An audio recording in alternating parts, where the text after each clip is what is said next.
Well, hello, Friar Faithful. It's another episode of the Oppo on 3-0 podcast. We are in between series where we are a week into the Padres 2021 season. We find them at 4-3. Andy Bishop here with you alongside Brian Vilvin and Lacey Yonke. Brian, how you doing this week, my friend?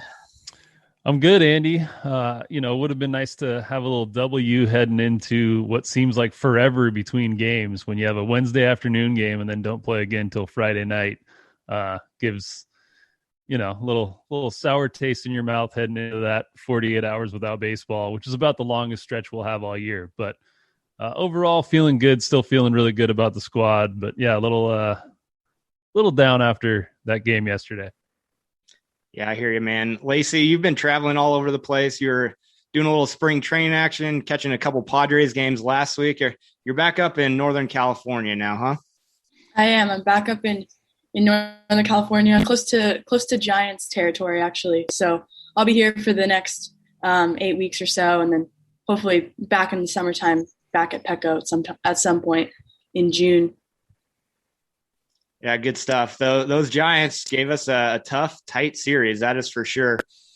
So I mentioned that the Padres are 4-3, right? So they won their first 3 games. We're looking at a possible sweep against the Diamondbacks. Then they lose 2 of 3 against the Giants. So they've lost 3 of their last 4. Brian, there's so many things we can look at.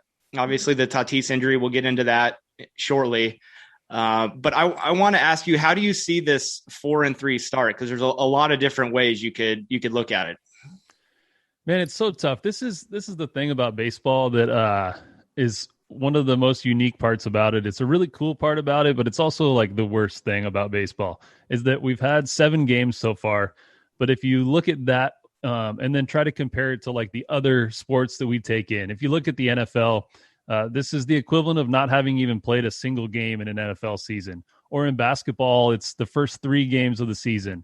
And I've never watched an NBA season and after 3 games been like, oh my gosh, I know one thing, or I know, one way or the other, any information. And in like college basketball, another sport that here in San Diego we pay a lot of attention to, this would be the equivalent of 1 game. So after 1 game for San Diego State, they had played UCLA and they beat UCLA. At the end of that game, if you had told me one of these teams is going to the Final Four and the other team is going to lose in the first round of the tournament, I would have never told you that UCLA is a Final Four team and that San Diego State was going to lose in the first round. It would be exactly the opposite. So it's just the fact that we've had a week and they played every single day just makes you overthink everything. And we want this immediate gratification. There's Twitter, you're just refreshing the feed all the time. I'm trying to stay off as much as possible over the next 24 hours just so that I don't get caught up in all the madness on there. Of course, I would like to be 5-2 right now. You go into a series against the Giants and you're throwing Snell and Darvish in 2 of those games. You got to think you're going to win the series. So yeah, 4-3. I would have loved for it to be 5-2. They hit a lot of really hard balls, out hit their opponents in almost every single game. And the pitching was really solid, like incredibly solid. So I would have, if I had looked at the stats and all the information, I would have thought that the Pods would have won more than 4 games. But, we're not looking at 1-6 or 2-5. We're not the Oakland A's right now. At that point, I'd kind of be freaking out. But, 4-3, it's just kind of whatever. It's so early. I've seen a lot of things that I really like. I'll stop there for now. Yeah, I think with the overall play, like you said, Brian, you kind of feel like 5-2 would have been the most realistic mark for the overall play for the team. But hey, even if you go 4-3 in every 7-day stretch, at the end of the day, that would be like a 92-93 win season, which generally will get you in the playoffs. Obviously, Brian, we're looking to get to that 100 mark. But again, yeah, it's only 1 week. Lacey, I know you just wrote a great piece with your work on Last Word on Sports, kind of with a rundown of the first week. What's your perspective on this? I'm pretty similar to Brian, just in the fact that obviously, it's so early. There's 155 more games left. And we started out hot. We started out great 3-0. First time we've done that in a while. The offensive production was insanely high. I scored 19 runs in those first 4 games. And then, in the last in the last 4 games, I guess, the offense has just kind of gone cold. Defense has making a lot of mistakes as well. So I think I'm still trying to, kind of not get in my head and maintain an overall optimistic attitude, considering, our best player is out for the next 10 days or so. So I have a fairly optimistic attitude, but I'm playing a little devil's advocate and just knowing that, this is probably not the team that the Padres were expecting to put out in the first homestand. It's probably not, the way they wanted to go. Obviously sitting at 5-2 would have been better, but overall solid efforts in the first homestand. I think, a lot of people, not just fans and writers in the media, but, it seems like the whole staff, just watching some of those press conferences and everything, and even the players, seems like they're hungry for more. So hopefully these next road trips kind of go a little bit better. Some karma maybe goes our way a little bit. Yeah, definitely a lack of timely hitting at times. And I mean, you had that home run off of Mateo's glove in center field that, at 2 inches, in a different direction, he catches that and that saves a run. But, well, this is the topic we got to hit. This podcast is named Oppo on 3-0 because Fernando Tatis goes big and sometimes he swings a little too hard and lets us figure out what a shoulder subluxation is. I don't even know if I'm saying that right. All I know, I don't mean to get political, but I'm definitely anti-subluxation. No, I don't know, Brian, were you watching the game live when it happened? I was, yeah. And I was also, I was texting with a friend of ours, Finbar, who was at the game, and he knew I was watching, and he just texted and said, "You want to stop watching?" And the Padres were up. Fernando Tatis was at the plate, and I knew that meant something bad. I thought he was going to get hit by a pitch, like in the helmet or something. I knew it was bad. I knew it wasn't like he strikes out, because that's just whatever.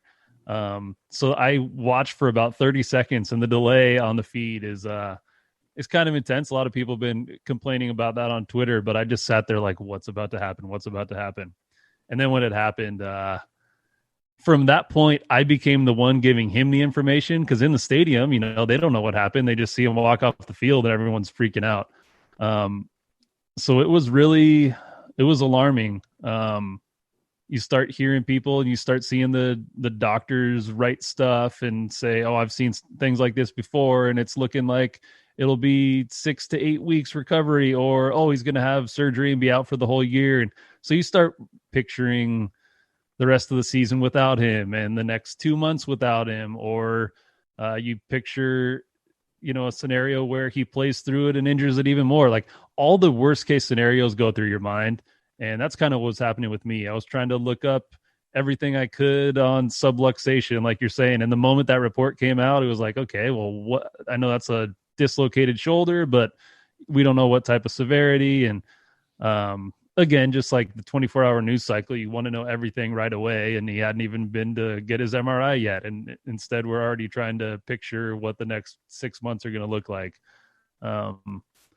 Yeah, so it was just a lot of questions, very few answers, and a lot of Googling, and kind of like when you freak yourself out on WebMD, like, oh my gosh, I coughed, I'm going to die. I was doing that with shoulder subluxations and Fernando Tatis. So that was what my experience was like. The game became very secondary at that point. Yeah, I was at work. I was at work, and I'm kind of always checking the scores and checking Twitter. And yeah, obviously Twitter just goes ablaze with something like that, and people popping off and getting all scared and whatnot. And then, man, when you go back and watch it, just makes you cringe as a Padres fan. Lacey, were you watching it all, or what was your experience like with the injury?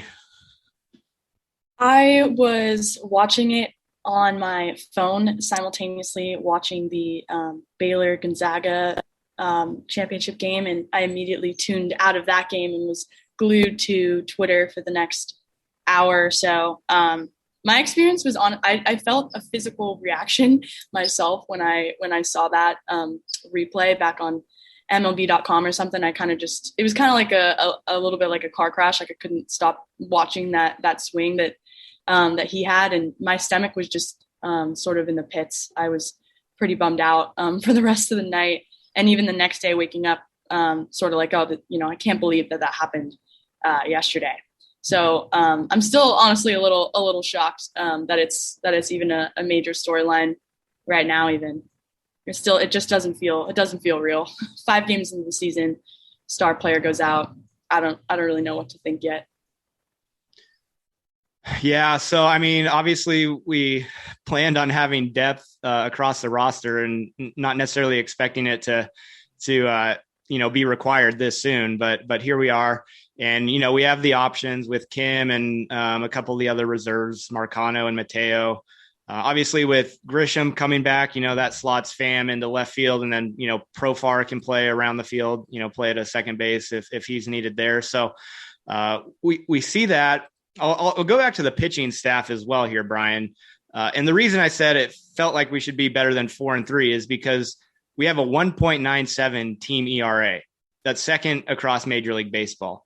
So I think if you see that over a week span with this Padres offense, you're going to generally have better results than 4-3. What stood out to you the most about our pitching staff, Brian?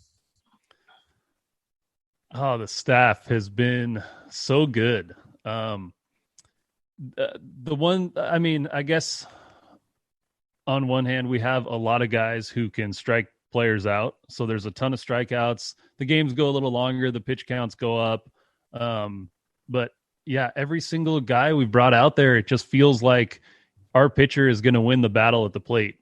No matter what, I guess as long as it wasn't Marte. I hope he's okay, by the way, with his injury, but he just lights up Padre pitching. Everybody else, I felt like our pitcher was in the driver's seat in every single at bat over the course of those 7 games. And then I just, you're watching and you're hoping for a little bit of offense because the way those guys are pitching, they deserved a little bit better results. And the fielding, in 2019, it was a little bit suspect. In 2020, it was really good. Our defense was awesome. And then in this homestand, there were a lot of moments where you're watching just like, oh my gosh, a ground ball just gets duffed. And then it turns into 15 extra pitches to get out of the inning. And most of the times the pitchers were responding and getting out of those jams. But, a ton of unearned runs and pitchers still just battling back and getting through it. I thought the pitching staff was unbelievable, and they set the tone for the rest of the year. I think the defense will pick it up. I think the offense will pick it up, but the pitching staff is already right there.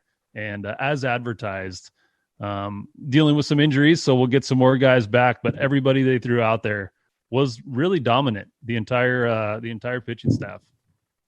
Yeah, man. You mentioned the length of games. Lacey and I were at the second game of the season against the Diamondbacks. It was the Snell's first start. And I looked down at my watch. It's in like the bottom of the 6th inning, and it was 10 o'clock. So it had already been 3 hours. It ended up being 3 hours and 53 minutes, I think. But we got to see, Snell and a mix of that bullpen. So that was a lot of fun. But Lacey, talk to me about Melanson and kind of the rest of that staff that's in the later innings of a game. Yeah, I think that's what stood out to me as far as the pitching staff so far. The 7, 8, 9 guys have just been lights out. I mean, anytime you hand one of those guys the ball, I feel fairly confident that we're gonna get the outs that we need to sort of close out those games. And unfortunately, like Brian said, our offense hasn't been helping much in that regard. But we didn't really know who the closer was going to be. Obviously, Melanson's got 3 saves now. Seems like he's going to be given the ball in that role for a little while at least. But Weathers was kind of a big storyline. Ryan Weathers came out and shut out in that after Joe Musgrove's start, those 3 innings. He could be a great use there too.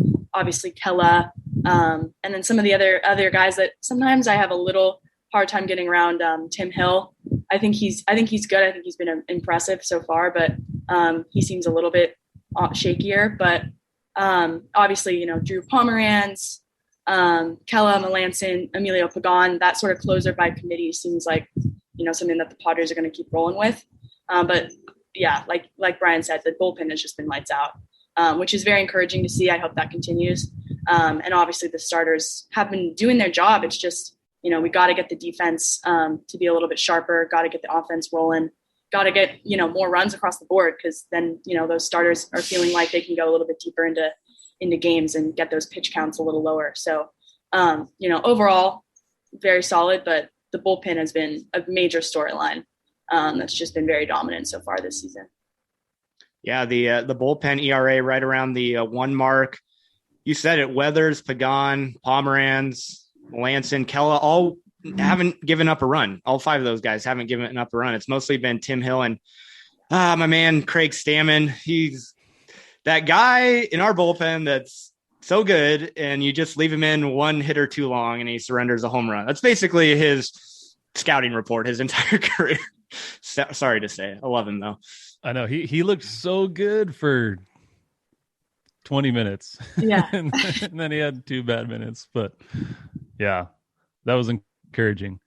I also was curious about Weathers, if they were only going to use him in long situations, but then yesterday they brought him in for just that 1 inning. I thought, maybe they're going to bring him in and have him pitch the rest of the way, give everybody a break leading into the off day. But he came in and had another solid single inning outing that time. So I am interested to see what they do with Weathers moving forward, because I thought maybe they're having him go, 3 innings each time out so that he could still be potentially a starter if they needed it. But man, if he's going to be dominant like that, man, you got him, and then Morahone, if Lamet comes back and Morahone slots back into like a longer relief type role, and you got both of those guys, wow. Yeah, just the future. So bright. The immediate is so bright with those guys. So that was really cool to see. Yeah. Brian, you mentioned Lamet, and we don't have a definitive answer as to when he's going to return. We've heard late April, early May, possibly. I know you tweeted something out, I want to say, about him possibly returning as early as the Dodgers series next week. Correct me if I'm wrong, but I thought I saw. Yeah, so it would just the way the staff lines up, the starting rotation. The number 5 starter would be the first starter of the Dodger series. We've got 7 more games coming up, so we've got 3, 4, 5, 1, 2, 3, 4, 5. And then 5 would be so I guess, at this point it would be Morahone going against the Dodgers in game number 1, which I'd be totally fine with. But if Lamet was coming back healthy, and they've talked about a potential, mid to late April return, you could have theoretically Lamet start that Friday game against the Dodgers and then go Darvish, Snell. So you go Lamet, Darvish, and Snell in that series against the Dodgers. Now, I don't know that the team is thinking about it like, oh, this series is all important and it's going to make or break the year the way we are. So I look at that and I'm like, oh my gosh, that's the game where it would be 10 days for Tatis. So on Friday night against the Dodgers, Tatis could make his valiant return to the lineup and Lamet could start and shove. That's the way I draw it up. But I'm also not AJ Preller and Jace Tingler, and I'm more thinking from the fan perspective and how awesome that would be if Tatis was back and Lamet was starting, followed by the 2 new horses. But either way, I think we're still in good position. Yeah, that would be legit. I think he started the season on a 15-day injured list, if I'm not mistaken. So that would slot him to return April 16th. And I believe in his last outing, it was 3 innings. He threw 36 pitches. So we've already seen a pitches limit on some of our other starters like Snell and Darvish, 85, 90, right in that range. So maybe if you were to return for that game, you say, hey, we're going to let you throw 70 to 75 pitches. And whether that's 3 innings of work or 5 innings of work, we're going to do it. So that'd probably be the best case scenario in my mind. I just, from the different things I've read, though, I feel like they're going to delay it a little bit further, especially it being such a long season. And this, this story of us acting like we're going to be something in October. So, definitely being patient with things. Lacey, what are you looking for in this road trip, right? So the Padres got 3 against the Rangers and then 4 against the Pirates, kind of an unusual road trip that we don't normally see. But what's one thing that you're looking for on the road trip? Good question. I think this Tatis injury kind of knocked the wind out of the Padres' sails a little bit. It seemed like in that, definitely in Monday night's game, once he went out of the game, it seemed like the offense kind of shut down a little bit. And we've scored in the last 4 games, we've scored 8 runs, but in the first 3 games we scored 19 runs. So I think maybe the reality of the Tatis's injury for the next week or so, 10 days, week or so might have settled in a little bit. Maybe the offense can sort of come to terms a little bit with that sort of current reality of not having him in the lineup. And, we as you said, Andy, we've built this depth for a reason. And we have guys that can step up. Those 6, 7, 8, 9 guys, stepped up in the first 3 games of the series when Tatis and Machado weren't hitting very well. So if we can kind of turn the page a little bit and get back to that level of offensive production, that's sort of what I'm looking for. I think this team is so deep at the plate. We have such good plate discipline. We know how to hit pitches in the zone, lay off pitches that aren't in the zone. That's been a major theme the whole year too. So I think if we can get back to where we were in those first 3 games where, Hosmer stays hot, Cronenworth, stays disciplined at the plate. Will Myers has had a great year so far. See some more offensive production from those guys. I think that would be key to this next road trip, Stan. Yeah, you mentioned Will Myers. Will Myers tied Adrian Gonzalez for the most home runs at Petco Park this week, 57. So credit to Will Myers. Brian, I want to ask you this because I didn't really get to see a whole lot of the Giants series. I was mostly working. Got a freaking fly right here. So I will say when I do work, I'm interacting with people a lot. I do have a Bluetooth in one ear and I'm listening to games, acting like I'm interested in what people are saying, but really interested in what's happening in the Padres games. So I didn't really watch it, Brian. What was up with the hitting? I know there was a lot of hard hit balls. Were guys maybe not being as patient at the plate as we saw in some of the earlier games? What was going on? That's part of it, but I think mostly it's just there was a lack of timely hitting. There was a lot of hitting. Yesterday's game, I guess, aside, but in the first 2 games of the series, the Pods were getting a ton of hits. They just weren't getting hits with 2 outs and runners in scoring position like they did really well last year and like they were doing in that Arizona series. So that's something I'm looking forward to on this road trip is if they'll get a little more timely hitting from guys. They were getting some clutch hitting and Victor Caratini comes up again with a huge home run in their victory. Will Myers with a big one yesterday. And across the lineup, guys were making good contact. Tommy Pham hit about 5 warning track balls. So that I think at some point those become home runs or, hard driven balls right at somebody where the defense just makes a play. So I think it wasn't so much that they weren't hitting at all. It's more that they weren't getting the timely hitting. And in baseball, that's such a huge factor. Hitting with either 2 outs and runners in scoring position or just stacking hits. So they'd get, a hit and a walk in an inning and then the inning's over. So that's something, that's the biggest thing I'm going to look for offensively with this road trip is how the timely hitting is and how the Pods hit with 2 outs and runners on. Yeah, good insight there, Brian. All right, we're rolling along here on the Oppo on 3.0 podcast. Andy Bishop, Brian Vilvin, Lacey Yonke. Well, my friends, I was toying with the idea last week on our podcast of heading out to Texas to watch our Pods take on the Rangers. And, well, I decided to pull the trigger per your guys' advice. So just listening to the experts. So I'm flying out tomorrow, get into Dallas about noon. I'm probably only going to 2 of the games, definitely Friday night and then either Saturday night or Sunday afternoon. Probably not all 3, unless, I don't know. I emailed the Rangers for a media credential, but that's probably not going to happen. We'll see. Fingers crossed. Lacey, is there anything you want to see while I'm out there in Texas? I mean, what do the fans want to see? What do the fans want to see? Well, Texas fans might be a little different. I haven't seen many pictures from that stadium, but I'm sure it's packed, so that could be very interesting.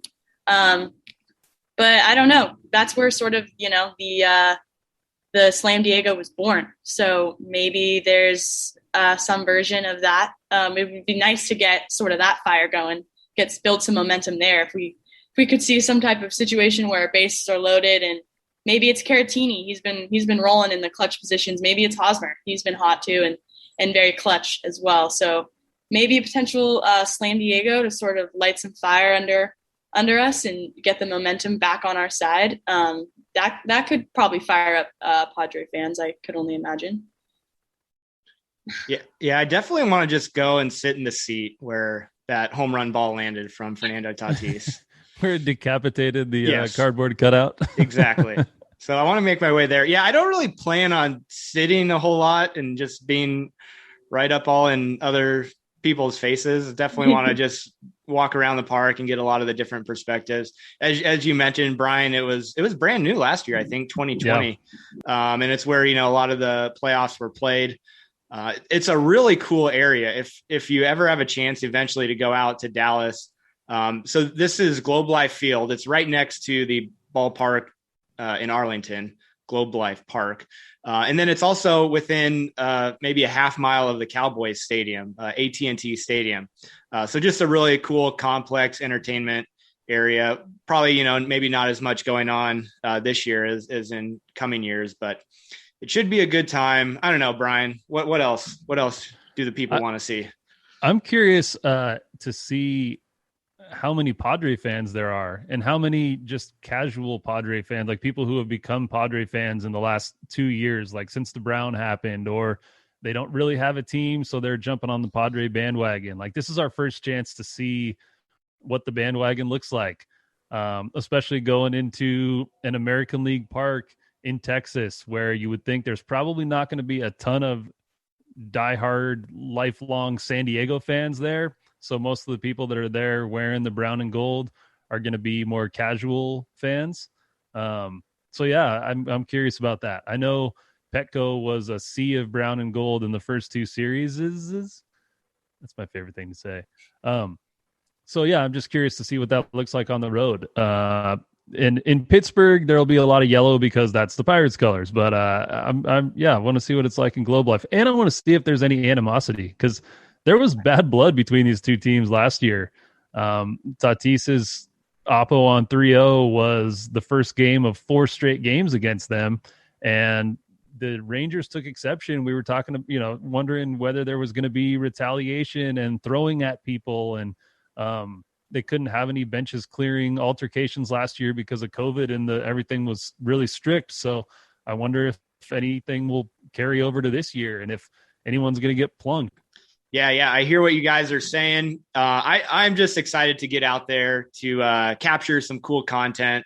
Definitely interested to see a different Padres jersey. What maybe interesting Padres jersey I will see. See if anybody can get more creative than Jace Tingler. I saw a Khalil Green jersey on Twitter that was pretty sweet in the new colors. So it should be a good time. And I think I'm going to take on the $26 boomstick hot dog. I'm going to go on a liquid diet for the next 36 hours and see what happens. And, I'm going to see some family too. So that'll be cool. Lacey, your final thoughts on everything we've talked about today. Final thoughts, sending prayers up to Fernando Tatis. I really hope that maybe we get some more information in the coming days on that injury and how he's progressing. And hopefully this offense gets rolling here. I'm excited to see what they do on the road. It's going to be really fun to tune into those games. And like Brian said, some little animosity from the Rangers could be a little exciting. Could be fun to watch too. So, and then also just fired up to watch Joe Musgrove tomorrow night. That could be, another super exciting game that I'm looking forward to after his last outing. So all in all, even though we're 4-3, maybe a little bit of a rough start here to the 2021 campaign, but we can only go up, and I'm optimistic for the future. Yeah, absolutely. Brian, your last word here today. I see the Pods win in 6 of the next 7 games. So they're either sweeping Texas or sweeping Pittsburgh, but either way, they're going to win 6 of 7, and they're going to come into that Dodgers series 10-4. That's the number that they needed to be coming in. That was what I said. You got to be 10-4 after the first 14 games because the schedule's never easier than this first 14. So I got them winning 6 out of the next 7. Boom. Yeah, I like it. I was thinking of you, Brian, as that last game was happening, and 5-2 would have looked a little bit better going into your 10-4 prediction, a little more symmetrical. But hey, it could be done. We're looking forward to it. The next 7 games on the road against the Rangers and Pirates, and then it's Dodger time. Can't wait. Brian, Lacey, thanks so much for joining me. Always a good time. We'll see you next time on the Oppo on 3-0 podcast.